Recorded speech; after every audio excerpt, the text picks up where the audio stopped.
Tell me a time you exercised leadership, Sam. Well, I think we're carrying on from the last part. Like I said, everyone has to do their own thing, but you've got to really organise a team. As people always say, you know, teamwork, if you can't do it on your own, especially with training, and while I'll be training somebody one-on-one, they require, even me and them require to work as a team together, to be efficient, to keep our timings correct, to make sure that if they can't do something, I'm able to always help, keep standards high, and then, you know, in terms of other jobs I've had, I've really spoke about when you need to exercise leadership and just show everyone else what's going on. Because often some people don't like communicating with one another, and if you have to take a leadership role in knowing that, because other people may not really respond to you.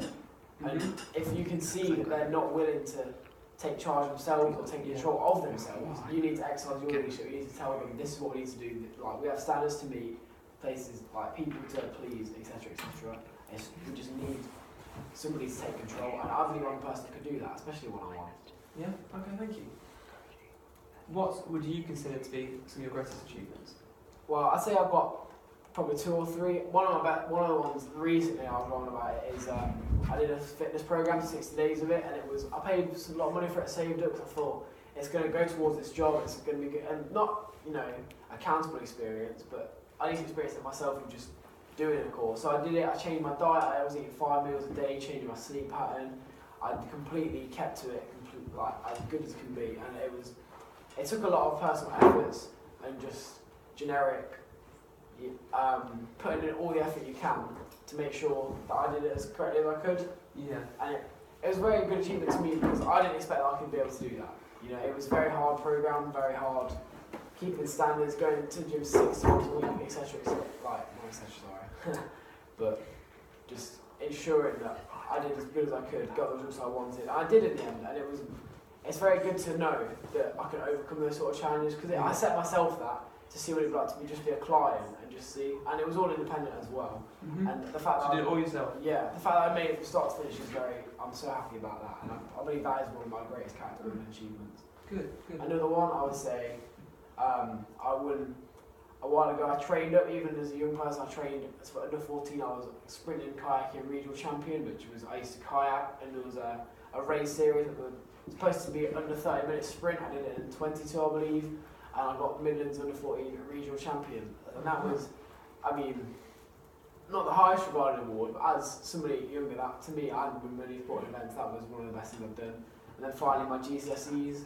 Oddly, I got 4 A's, 3 B's, 3 C's. I'm very happy with them. I probably could have worked harder, but now I'm inputting that in something I love, which is fitness. But one of my proudest was, in fact, I got a C. I can't remember one of my C's. Geography, I believe. I tried so hard. I stayed at school day in, day out. I just didn't understand the subject. I wanted it, and then I got 2 D's. I got a D on the test and a D on the course, and I got a B. And the B on one of the papers, which I revised for months, got me that C overall. And while other people would have got more, it was because that was the one I put the most effort into. I'm very proud of myself for being able to achieve that. That's good to hear, Sam.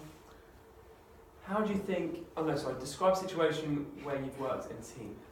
So, team, I already said, much of it being at work, you have to always just help your colleagues and always just continue whatever you're doing. Make sure that as a team you're achieving what you need to do. But outside of that, during school I did a coursework for citizenship, and it's not the biggest thing in the world, but it required me and 2 other people to have 3 aspects of work, and we were all relying on one another. We had a good degree of trust. You need to do this. We signed each other's stuff.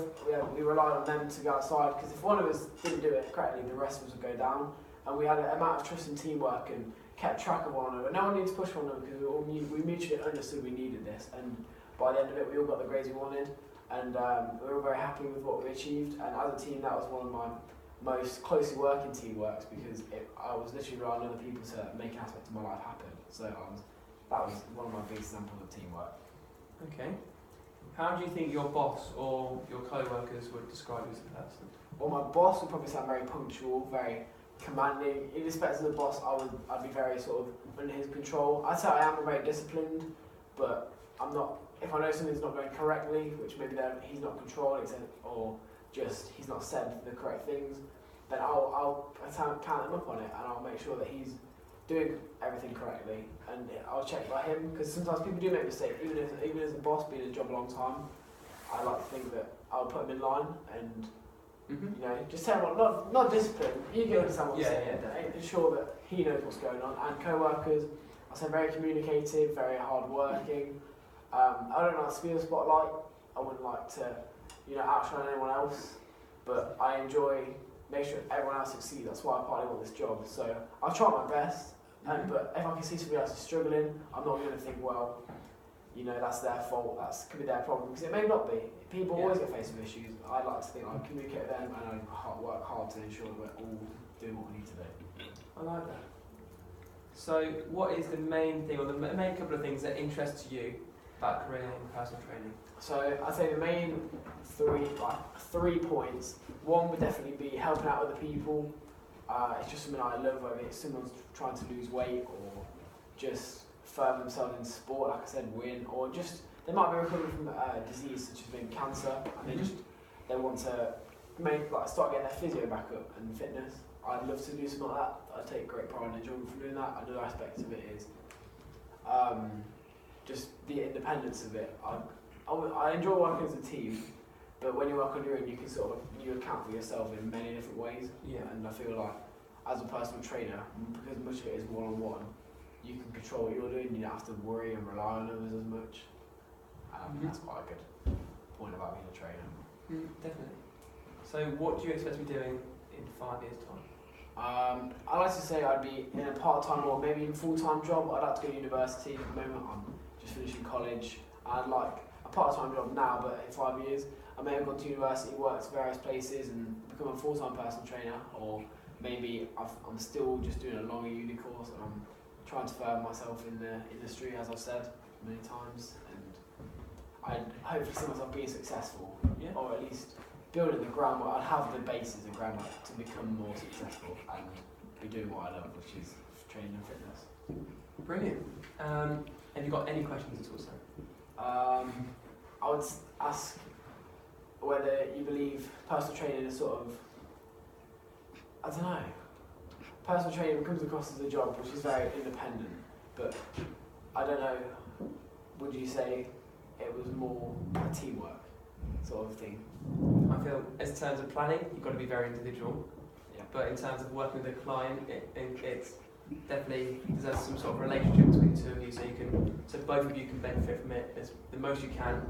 Yeah. So not only helping yourself, but you're mainly helping the clients to become a better person themselves and better themselves. I believe I can handle that very well. Yeah? I can take over. That's good to hear, sir. I would not, you keep it,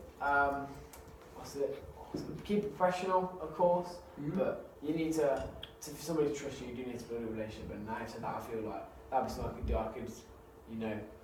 I could make the difference between being with a client and being with the rest of the team, working as a team quite personally, getting to know everyone, but keeping it professional with the client and while building a relationship. Okay, brilliant. Is that it, yeah? Yeah. Brilliant, thank you very much. Cheers.